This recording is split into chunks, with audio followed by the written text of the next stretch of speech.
From Chicago, this is News Nation Prime with Marnie Hughes. Thank you for joining us. I'm Marnie Hughes. Authorities may be another step closer to finding Brian Laundrie tonight. The FBI has obtained new surveillance video that could shed light on what Brian was doing in the days right after Gabby Petito's family reported her missing. There is also a new report tonight about a burner phone that Brian bought in Northport before he disappeared. And is there something that we don't know about that Carlton Reserve, something that keeps drawing top investigators back to that area day after day? What we do know is Dog the Bounty Hunter is chasing a different lead in a different park tonight. The man who has made his living tracking fugitives is determined to bring Brian Laundrie in alive, and he's already stirring up some more clues. And the twists keep coming with an entire nation invested in finding this one man. We start tonight with correspondent Brian Enton. He is live in Northport, Florida, outside the Laundrie family home. Brian. Marnie, you know, this morning and early afternoon, it was slow out here. We weren't sure if anything was going to develop today, but then late this afternoon and into the evening, things picked up. Development started happening. New leads started coming in. FBI showed backup out at the reserve with a new search, and we've learned just tonight that Dog the Bounty Hunter also has some new leads.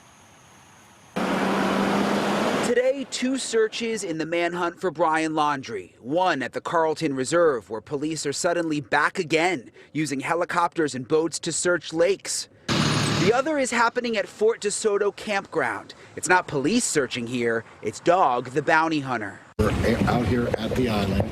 This would be and could be a perfect spot for him to hide.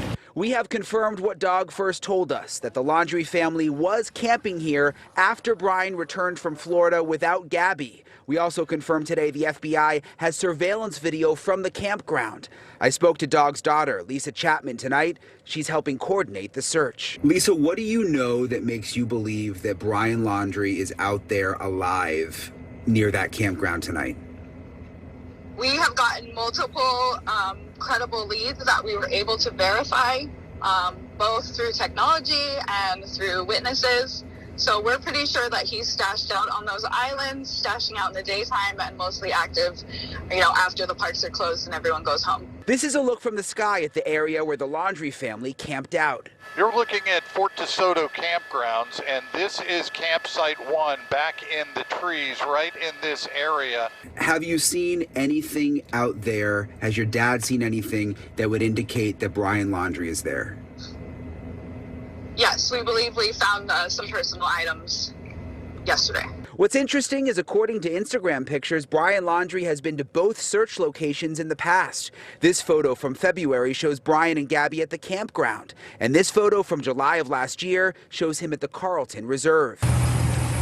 Also today, new questions about a possible Brian Laundrie burner phone. Is it true? And does Brian have a phone with him now? The Laundrie family attorney says, to my knowledge, they did purchase a new phone, and it's the same phone that Brian left at home, which the FBI is now in possession of. And I asked Dog's daughter more specifically, what did they find out there at the campground? She says that they believe they did find personal items in Brian's and an actual campsite, Marnie. Wow. A lot happening today, Brian. Is there any chance, have police said, I know they're being very tight-lipped, but could Brian have had multiple burner phones? So they think they have the one in possession. Could he have another?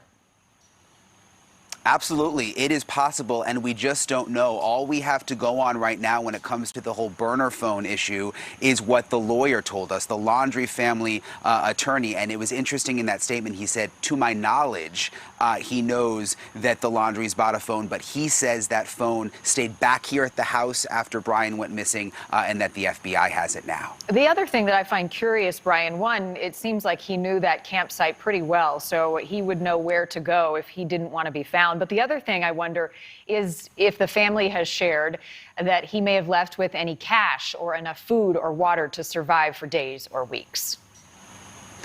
Well, first of all, we assume he does know the campsite well for two reasons. First of all, in the Instagram posts, he's been there. He's posted photos from there. He's visited there. He was living in this area for a while. And then also we know that he was there with his parents on that camping trip at the beginning of September. So he likely does know it well. The question of does he have money, again, we don't know the answer. We can go back to the federal arrest warrant that says that he used a stolen debit card. Was he able to get cash off that debit card that he still has right now? Another unknown. Wow. And if his family was out there, could they have stashed food or water in a certain place that he could keep tapping into to continue to survive? All good questions tonight. Brian Enton will be talking to you later on in the show. Thank you.